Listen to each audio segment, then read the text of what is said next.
दोस्तों नमस्कार, मैं हूं आलोक पाठक और आप देख रहे हैं खबर दस्तक। आज एक फेसबुक पोस्ट ने मेरा ध्यान आकर्षित कर दिया। दरअसल एक युवक ने एक अपील की है उत्तर प्रदेश में समाजवादी पार्टी के राष्ट्रीय अध्यक्ष अखिलेश यादव से, और जो उसकी फेसबुक पोस्ट है उसको पढ़कर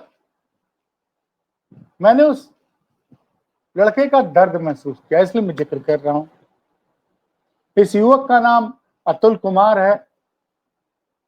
ये गाजीपुर बनारस बॉर्डर पे सैदपुर के आसपास का कहीं रहने वाला है। दरअसल अखिलेश यादव को 30 अक्टूबर को गाजीपुर जाना। अब इस युवक अतुल ने जो सवाल किए हैं, उसने कहा कि अखिलेश जी लखनऊ जो कार्यक्रम है, अखिलेश जी बनारस से उड़ेंगे, लखनऊ से उड़ेंगे और बनारस एयरपोर्ट पर उतर जाएंगे, वहां कार्यकर्ताओं से मिलेंगे, फिर वहां से उनको गाजीपुर में 2 जगह जाना है, तो सैदपुर में जाना, फिर कहीं और जाना है। तो बाकी दोनों जगह वो हेलीकॉप्टर से जाएंगे। बनारस एयरपोर्ट छोड़ेंगे, हेलीकॉप्टर से पहली जगह पहुंचेंगे सैदपुर के पास, और दूसरी जगह फिर किसी और के यहाँ जाना है, रामकरण दादा के यहाँ, तो वो भी हेलीकॉप्टर से पहुंचेंगे। लेकिन इस युवक ने कहा कि अखिलेश जी आप बनारस से सैदपुर, जिसकी दूरी एयरपोर्ट से मुश्किल से अब 30-35 किलोमीटर होगी, और बहुत अच्छा हाईवे बन गया है, एयरपोर्ट से आप सीधे रिंग रोड पकड़ लेंगे और रिंग रोड से फिर आप कट जाएंगे गाजीपुर हाईवे पे, शहर के अंदर घुसेंगे भी नहीं, और मुश्किल से ये रास्ता मैं जो समझ रहा हूं बहुत कम समय में वो सैदपुर पहुंचेंगे। उसने क्यों कहा है कि आप ये रास्ता 40 किलोमीटर का बाय रोड है? दरअसल उसके पीछे उसने जो तथ्य लिखा है कि जो लोग परेशान हैं, वो कौन परेशान है? किसान परेशान है, युवा परेशान है, महिलाएं परेशान है। जब उनको पता चलेगा कि उत्तर प्रदेश में आज की डेट में उत्तर प्रदेश का जो सबसे लोकप्रिय नेता है वो इस सड़क मार्ग से जाएगा, तो बड़े आराम से वो सड़कों के पास आ जाएंगे। और जैसा कि अखिलेश जी की आदत है, अखिलेश जी कई जगहों पे सड़क मार्ग से जाते हैं, तो कार्यकर्ताओं को और जनता को पता होता है, और वो आ जाती है सड़क पे, और हर 5-5, 10-10 किलोमीटर पे एक झुंड होता है, जनता उनको रोक लेती है, जनता से सीधे संवाद भी करती है। ये उनका नेचर रहा है। तो उसने अतुल ने जो अपील की है कि अखिलेश जी अपने प्रोग्राम को थोड़ा आप परिवर्तन कर दीजिए, बाबतपुर एयरपोर्ट से आप हेलीकॉप्टर से सैदपुर नहीं आइए, प्लस दूसरी जगह जो गाजीपुर में जाना वो भी हेलीकॉप्टर से मत जाइए, आप सड़क मार्ग से सैदपुर आइए, और सैदपुर से जो दूसरी जगह गाजीपुर में आए जाना आपको वो भी बाई रोड जाइए, ताकि योगी सरकार से जो जनता त्रस्त है, बड़ी संख्या में जनता त्रस्त है योगी सरकार से। देखिए, किसानों को वादा किया गया था कि आपको दुगना फसलों का दाम मिलेगा। दूसरा, फसलों को बहुत संख्या में जो है, जो जानवर हैं, छोटे जानवर, उनसे बड़ा नुकसान पहुंच रहा है। युवाओं को बेरोजगार नहीं मिल रहा, ग्रामीण क्षेत्र में बहुत सारी संख्या में युवक बेरोजगार हैं। और प्लस जब आप बनारस से सैदपुर आएंगे, और उसके अलावा जब आप सैदपुर से दूसरी जगह जाएंगे, फिर गाजीपुर से फिर बनारस एयरपोर्ट उठेंगे, तो मोटा मोटी आप 100-125 किलोमीटर का सफर करेंगे आने जाने मिला के, तो काफी से आप संवाद कर पाएंगे। तो ये उसकी अपील थी, और ये अपील मुझे लगा कि ये बात अखिलेश यादव जी तक पहुंचनी चाहिए। उसने तो एक सवाल ये भी पूछा है कि अखिलेश जी आप बताइए कि अंतिम बार आप बनारस से गाजीपुर बाई रोड कब आए? मुझे तो याद आ रहा है कि वो पूर्वांचल एक्सप्रेसवे से चले जरूर थे 2021 में, और बाई रोड चलते चलते लखनऊ तक आए थे। और उस यात्रा में जनता का जो उत्साह मैंने देखा था नवंबर 2021 में, तभी मैंने ट्वीट कर दिया था कि गजब की लहर है अखिलेश यादव के पक्ष में। और जब नतीजे आए तो आपने देखा 2022 में जिन जिन जिलों से अखिलेश यादव की वो बस निकली थी, वो बाई रोड निकले थे। गाजीपुर में तो सुपड़ा ही साफ हो गया था। अब मऊ में भी 4 में से 3 सीटें जीत गए थे। आजमगढ़ 10 में से 10 जीत गए थे। उसके बाद अंबेडकर नगर में 5 में से 5 विधानसभा जीते थे। थोड़ा हिस्सा फिर सुल्तानपुर में भी ठीक ठाक सफलता मिली थी। तो ये जो पूरा रूट है, तो ये और सबसे बड़ी बात है, इस रास्ते में मेरा भी मानना है कि अखिलेश यादव को बाई रोड जाना चाहिए बनारस से गाजीपुर।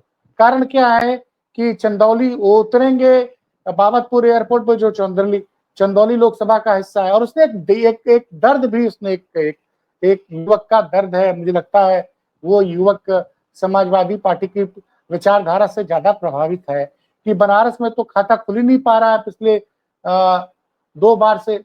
न 2014 में खुला, न 2019 में खुला, 2000 माफ कीजिएगा 2017 में, न 2022 में। उसके पहले वाराणसी में 2 से 3 सीटें हमेशा सपा के पास रहती थी। लेकिन उसके बाद लेकिन आप लगातार हार रहे हैं।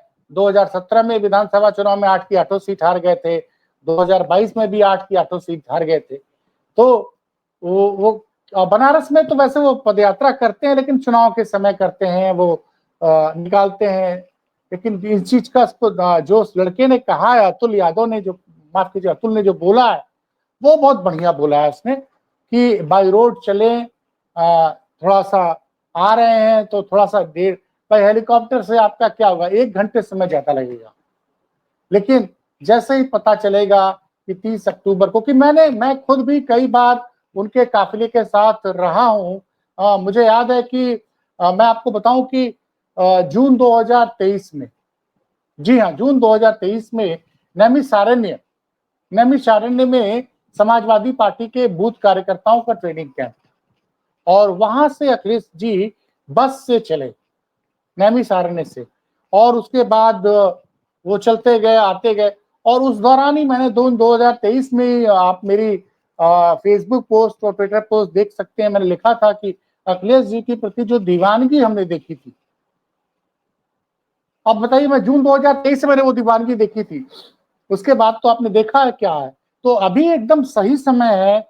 और अखिलेश जी अगर अपने इस प्रशंसक की अगर ये बात मान लेते हैं अतुल यादव की, और क्योंकि जब आप बाई रोड चलते हैं, और ये सच है कि बड़ी संख्या में लोग योगी सरकार से त्रस्त हो गए हैं।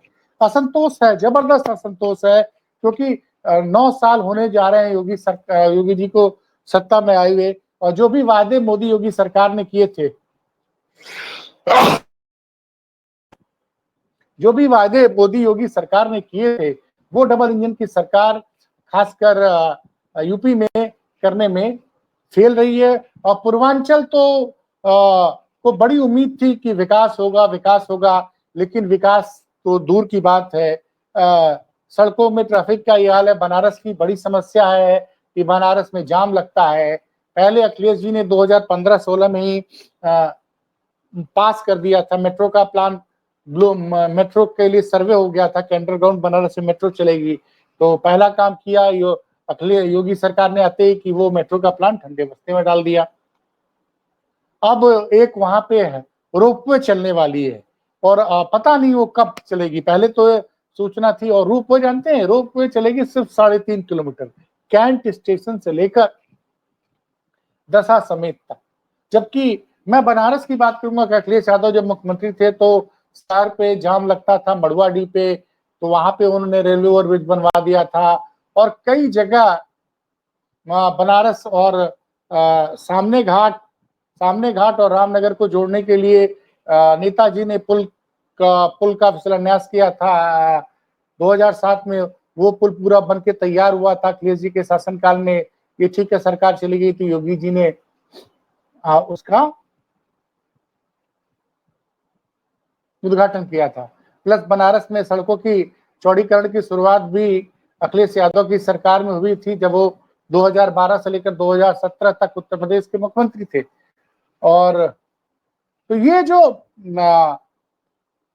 मैं बता रहा हूं आपको कि ये जो कार्यकर्ता की मांग है कि वो बाई रोड, अखिलेश जी को बाई रोड ज्यादा चलना चाहिए, मेरा भी मानना है। देखिए हर जगह तो बाई रोड नहीं जा सकते हैं, लेकिन जैसे अब आपको मान लीजिए बनारस से गाजीपुर जाना है तो आप सड़क मार्ग से जाइए, तो बनारस बनारस तक आप चले जाइए, प्लेन से चले जाइए, फिर वहां से आप जो हेलीकॉप्टर लेते हैं हेलीकॉप्टर मत लीजिए। ये ठीक है कि चंदौली लोकसभा में भी आपका प्रत्याशी सांसद बना है और गाजीपुर में आप लगातार जीत रहे हैं। गाजीपुर जिले में तो 7 विधानसभा चुनाव 7 विधानसभा भी आपके पास है, वो ठीक है। राजभर जी अब आजकल उधर चले गए, लेकिन चुनाव उन्होंने उस वक्त आपके साथ लड़ा था। तो ये पूरा बेल्ट है, इस बेल्ट में इस बार भी आपके मतदाता है, तो आपको अपने मतदाताओं से मिलने के लिए बाई रोड चलिए, तो ज्यादा से ज्यादा मतदाता आपसे, क्योंकि वो आपको अपना मानते हैं। तो ये आपने खुद महसूस किया।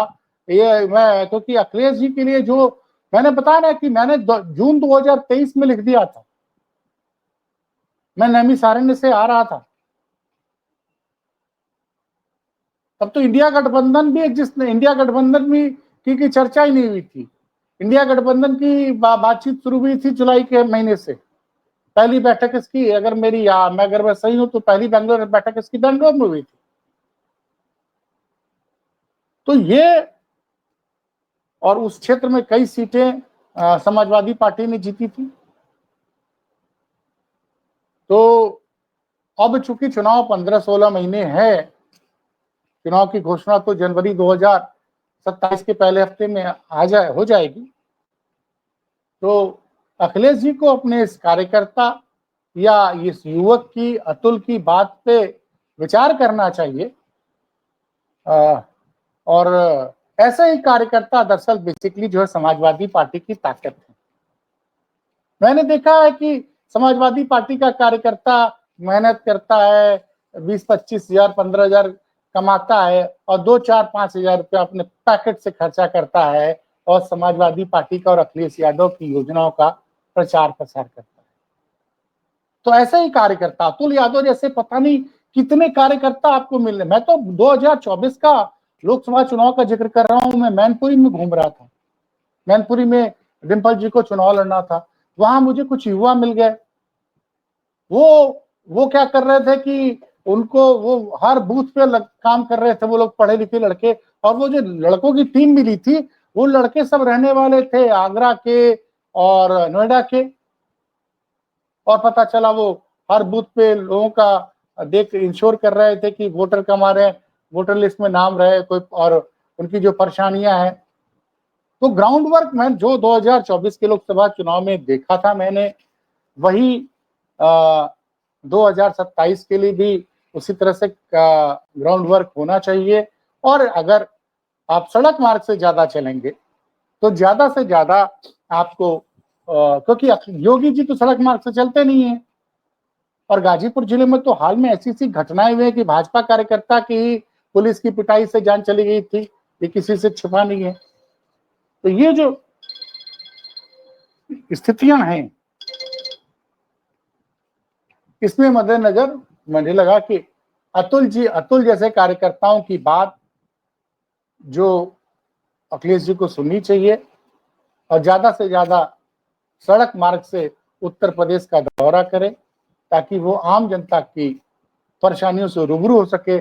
जनता चाहती है कि अखिलेश जी उनके बीच आए। और देखिए दो चीजें होती है लोकसभा चुनाव के बाद, अभी तक तो लग रहा था 2014 से 2022 तक तो लग रहा था कि भारतीय जनता पार्टी को हराना नामुमकिन है, लेकिन 2024 में जिस तरह से अखिलेश जी ने रणनीति बनाई और लोकसभा चुनाव में मोदी और शाह का विजय रथ रोका, तो अब उत्तर प्रदेश में अतुल जैसे युवाओं की बात अखिलेश जी को सुननी चाहिए। ये थी एक कार्यकर्ता की आवाज जिस पे मैंने ये वीडियो किया। तो आपके पास भी कुछ, अगर आप भी कुछ कहना चाहते हो तो हमारे कमेंट बॉक्स में कहिए जरूर। हम कोशिश करेंगे कि जनता की आवाज को, ऐसा नहीं है अगर सरकार से भी आप कुछ कहना चाहते हो तो सरकार से भी सजेशन देंगे जो आपका होगा। तो देखते रहिए खबर दस्तक। मिलते हैं फिर किसी बड़ी खबर के साथ। चैनल को शेयर और सब्सक्राइब कीजिए और कमेंट बॉक्स में आके कमेंट जरूर कीजिए। बहुत बहुत धन्यवाद।